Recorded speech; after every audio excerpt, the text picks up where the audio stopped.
Okay, what's up, everybody? Good morning. Welcome to a Football Friday edition of Morning Scone, presented by Brock, the Vantage Orthopedic Clinic, Hudco Roofing, HudcoRoofing.com. Do business with someone you know, Hudco Roofing, HudcoRoofing.com, and Restored Motions, RestoredMotions.com. If you have pain, book a session with Crystal Poche over at Restored Motions. She will bring you out of that pain. All right, y'all. Make sure Facebook's cooperating here. I think we're good. Waiting for the comment section to pop up.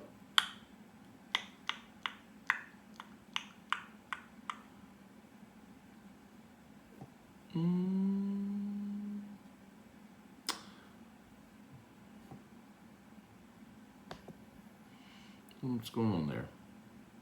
Anyway, I'm not seeing live comments on Facebook, so apologize for that. All right, Brian Kelly met with the media yesterday evening, and also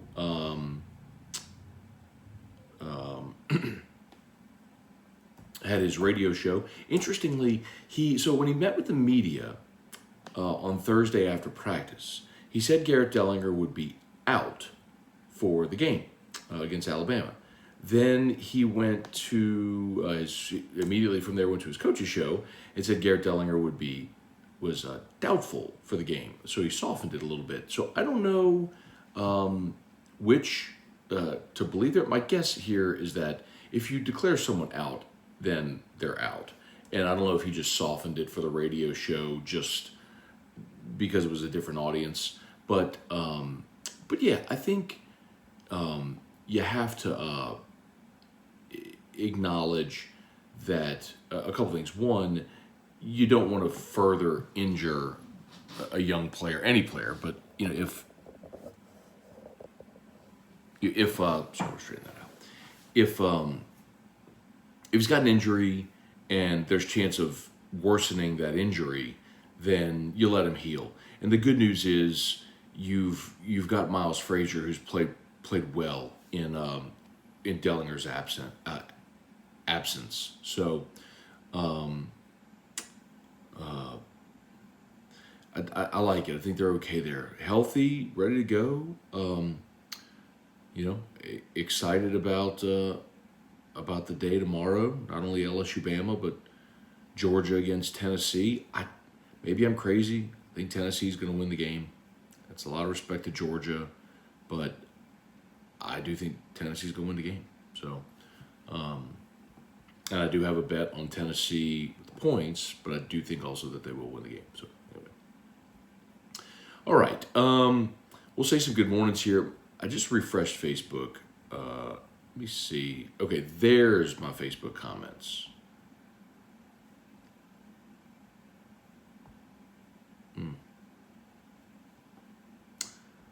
Let's see. Facebook, let me know if you have video of me.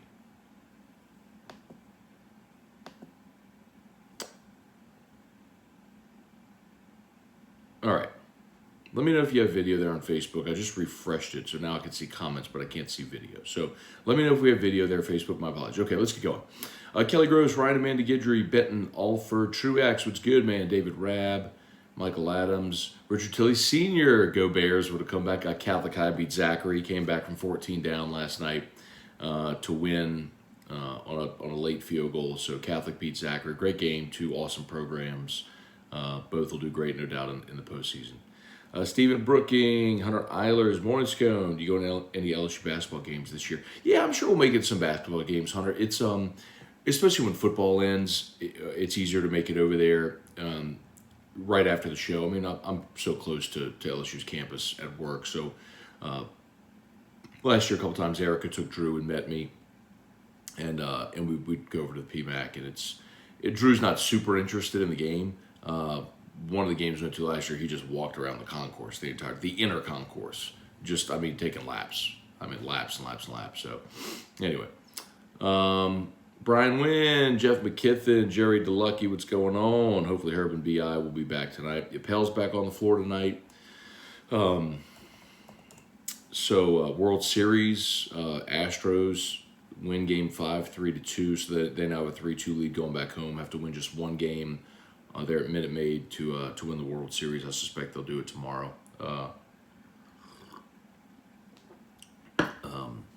If it does get to 7, I think the pitching matchup probably shifts back to Philly, but what a job by Houston, to stamp out a couple of rallies there by the Phillies. McCormick with the big catch against the wall in the 8th. In the 9th.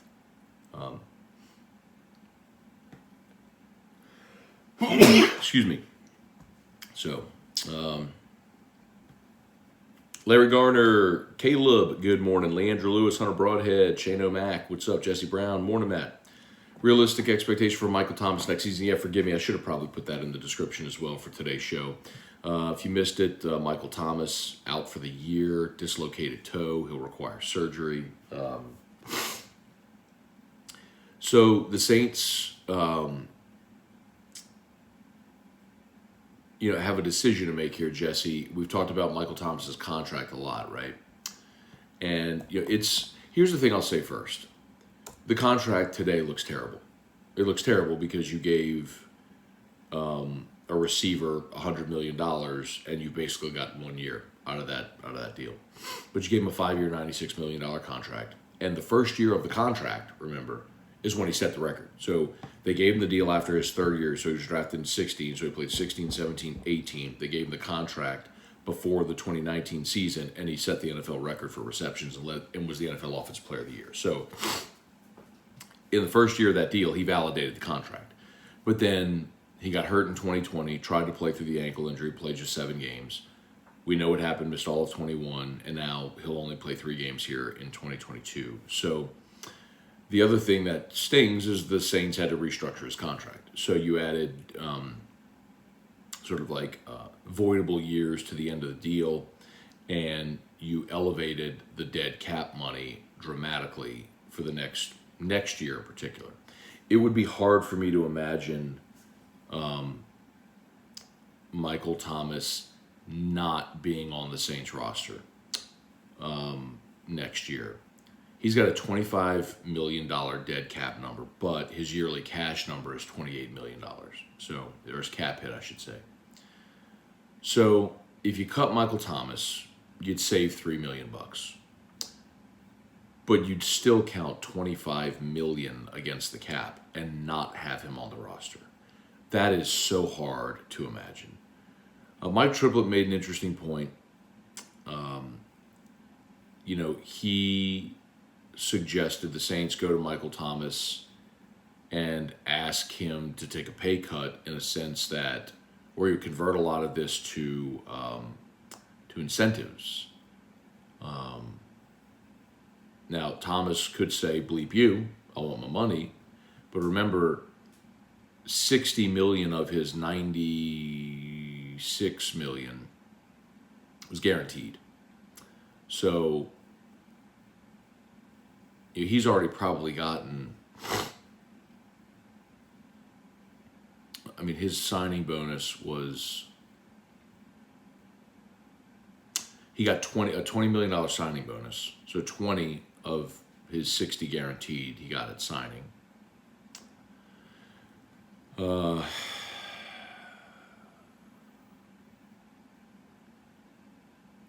then when they restructured, they paid him $14.5 million when he restructured. So just in bonuses, he's already gotten $35 million of his 60 guaranteed. And then you've also got, his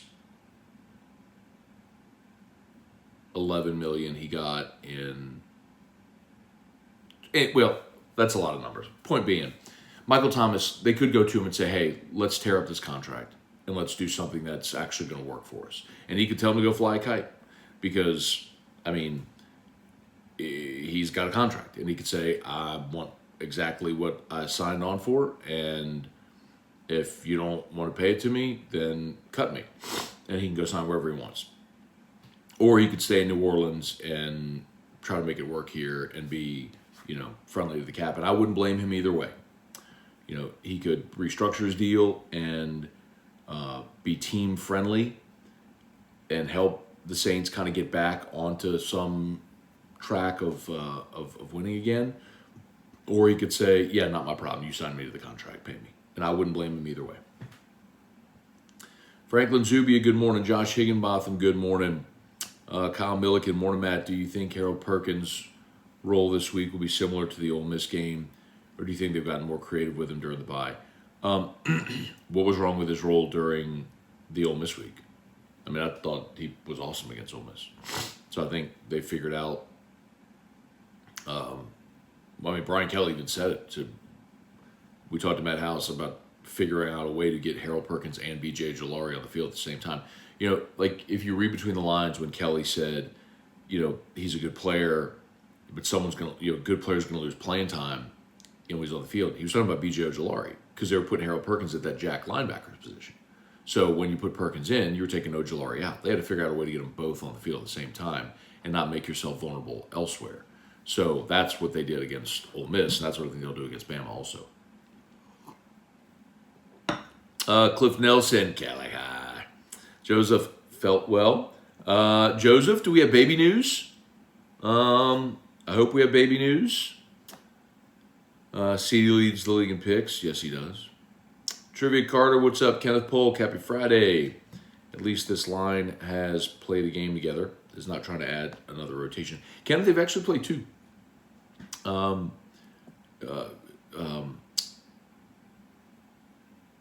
Frazier started the Florida and Ole Miss games at left guard.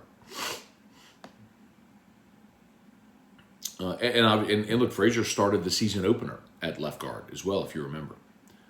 And Dellinger started at center, and then when they moved Turner into center, they moved Dellinger to left guard, and Frazier was the odd man out, and then he rotated in. Cameron Machin, good morning. Strong side, Matt Lusto, Randall Offrecht. Matt, if you had to put any amount of money that matters to you on the LSU-Bama game, would you put it on Bama laying the points or LSU getting the points? I would take LSU plus 13.5. I'm not going to bet the game, but I think the best argument I've heard, well, a couple things. Number one, Bama has struggled on the road. We've talked about that a bunch. Number two, I think LSU is playing its best football of the year. And number three, I think from a handicapping standpoint, I think Jimmy made the best point that I've heard so far, which is when you look at point spread values, which is how betting lines are determined, LSU, you look at a cumulative season to come up with your point spread value. LSU right now, and certainly over the last 2 weeks, is a dramatically different team than they were earlier this year, especially offensively. So the point spread value is still impacted by the early struggles when they don't really look anything like the team that was starting Garrett Dellinger at center against Florida State and had a lot of issues, right? You know what I mean? So I think the point spread value is off for LSU. This game probably should be around 10, not 13.5. So I'm not going to play the game, but you asked me the question, I'm answering it. If I had to put any amount of money, significant money, I would take LSU at home plus 13.5 because of Bama's road struggles and the fact that LSU is probably better than their point spread value given the way they played the past couple of weeks. Now, if I had to bet everything I owned on a money line play, I would bet Alabama to win the game. Jesse Brown, Mattis, keep seeing people in the media comparing this Tennessee team to 2019. I don't think there should be. Yeah, listen, man, let that play out, Jesse. I mean, you've got 4 more games that Tennessee will have to win, an SEC championship game, and then a playoff game, and then a national championship. It's so premature. I think they're looking statistically, at the points per game, etc. And that's all fine and good. But LSU beat 7 top 10 teams. 7 top 10 teams that year. I don't even think Tennessee's going to have the opportunity to play 7 top 10 teams. So that'll play out in time. Wendell Norman, Jason Truax. And the other thing I said in 2019, y'all, nobody's going to remember this, but I said it over and over and over and over again, is that I also said history was going to be kind to the 2019 LSU team, meaning a ton of those dudes were going to go to the NFL, be awesome, and then over the next decade plus, we'd all say, man, they were all on that team together, because that's what happened with 2001 Miami. When we looked at Willis McGahee and Clinton Portis and Sean Taylor and Jonathan Vilma and Ed Reed and Vince Wilfork. I mean, you rattle off all those names, you go, God, Andre Johnson, you go, man, they all play together? Yeah, they were all on that team. And so you remember them all from these great NFL careers, and then you think, even if you didn't watch that team play in college, you think about, man, what would it have been like to watch all those guys play in college together? So I think Tennessee's got a long, long way to go to be even considered in the same realm. All right, let's see. Excuse me, I sneezed. I got some phlegm stuff. My apologies. I know it's gross. Nobody wants to hear me suck phlegm in the morning. As always, shout out to Brock, Baton Rouge Orthopedic Clinic. Need orthopedics, go to Brock. Hudco Roofing, HudcoRoofing.com. Do business with someone you know. And Restored Motions, RestoredMotions.com. Brock, of course, tonight, the Friday night clinic will be open. A great service they provided for Baton Rouge for 30 years now. Free Friday night clinic. Any player that's injured in a high school football game, go get checked out by an orthopedist at Brock. Just another great service the Brock Foundation offers. All right, Reed Rule, happy Friday. I think Georgia feels disrespected with being number 3. May not cover the 8.5. I think they'll win. Okay. Jaleel Dean of the Phillies done for? I think so. Mark McCarter, can you get the priest to pray for Saturday? Not a bad idea. And Richey's wife also with Brock did surgery on my wife 2 days ago. Yeah, Catherine Richey is awesome too. They're both phenomenal.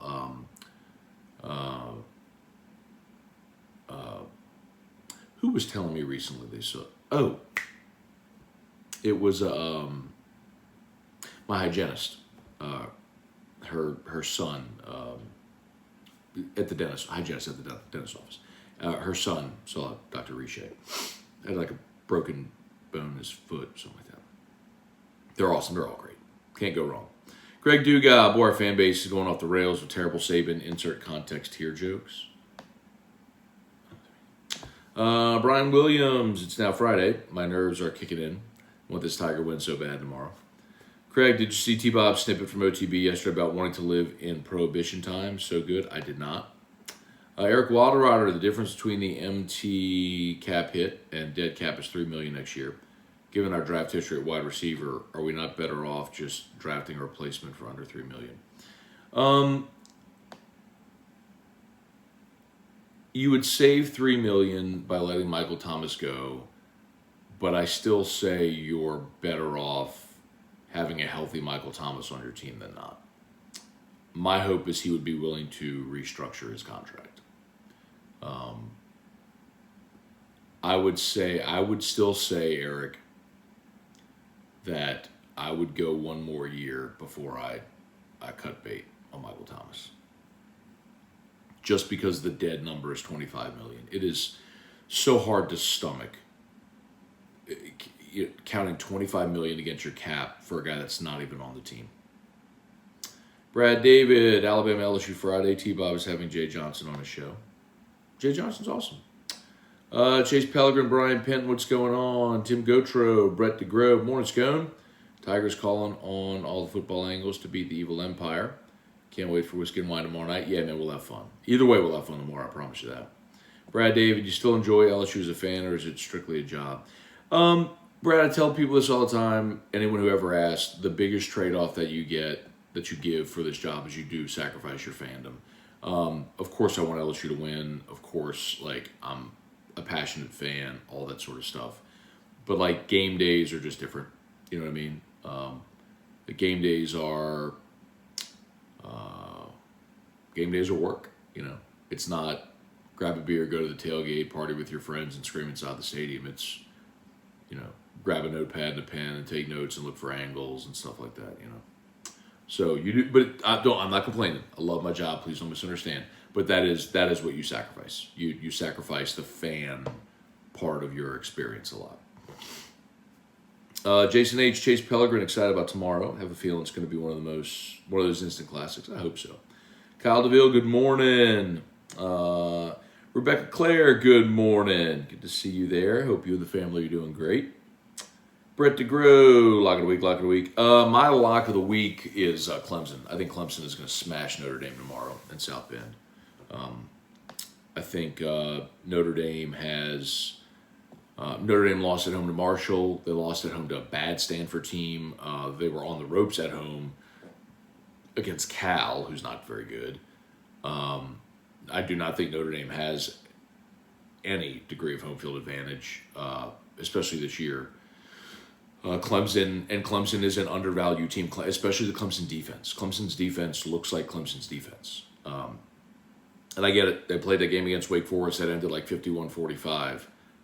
Tip of the cap to Sam Hartman and the Wake Forest offense. They got rolling that day. But I think Clemson's defense is really good. I think Notre Dame's quarterback play with Pine is not good at all.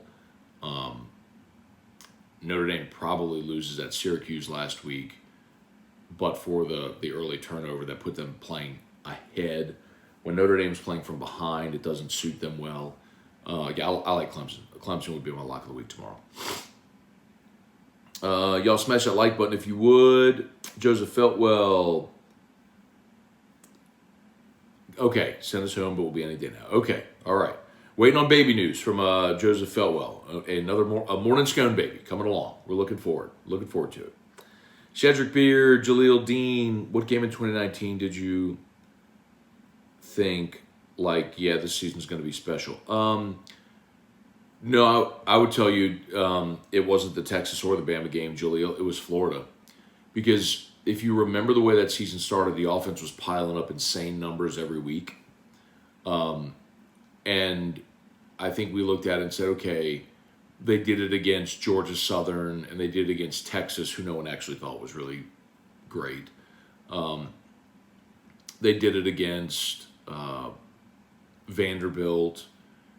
Who else was early that season?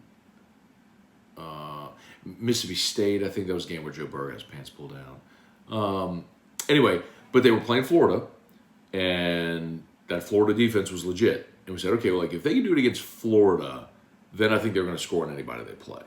Like, the numbers have been awesome, but let's see how they do against, like, a legit SEC defense with NFL talent. And when they went and scored 40 on Florida, I was like, all right, they're going to score 40 on everybody. And they did, except for Auburn. Joseph Feltwell, should Sean Taylor be in the Hall of Fame? He was such an amazing talent. I think so. Mad Lusto, random, any tips for an engineer moving into business development or sales? Got a new gig in the Bitcoin mining space. Gave notice yesterday. Okay, Matt. I would probably need a little more info on what you're doing. But, yeah, I'd love to learn more. Shoot me an email or text or something like that. Let's see. Oh, it's 8 o'clock. James, good morning. New to watching your show. How'd you get started hosting a radio show for ESPN? Begged for a job 20 years ago. Did grunt work for 7 years for no money at all. And finally got an opportunity at my current company with Guarantee Media, who's an ESPN affiliate, that hired me to do Afternoon Drive. That's the very, very short story. Mudbug, good morning. Jaleel Dean, I don't know if you talked about it, but let's say LSU loses to Bama, wins out, they still get a New Year's Six game. Yes, go look at the AFR LSU YouTube channel. I explained how LSU in that scenario can go to the Orange Bowl, and it's actually really realistic. Tracy Poole, good morning, Matt. Hello to you, Eric, and Drew. Hope everyone is well. Thank you, Tracy Poole. Guy Brooks, good morning. Looking forward to Whiskey and Wine Saturday after an LSU victory. Brian Williams, Peter Burns hitting that tailgate action today and tomorrow. All right, y'all, I think we're just about done. Appreciate y'all for watching, as always. Shout out to Brock, Baton Rouge Orthopedic Clinic, HUDCO Roofing, HUDCORoofing.com, Restored Motions, and RestoredMotions.com. Again, you need an orthopedist, you go to Brock. Need a roof, call HUDCO. If you have pain, book a session with Crystal Poche over at Restored Motions. Okay, I got to get out of here. LSU Daily's already live, and by the way, I did already give you my prediction for LSU Bama on the LSU Daily podcast today. So on your favorite podcast app, please search LSU Daily, subscribe, all that good stuff. If you're here on YouTube, please smash that like button. Subscribe up to the Matt Scone channel if you haven't done so yet. And what else? AFR3. All right, we'll see y'all. Have an awesome day. Peace.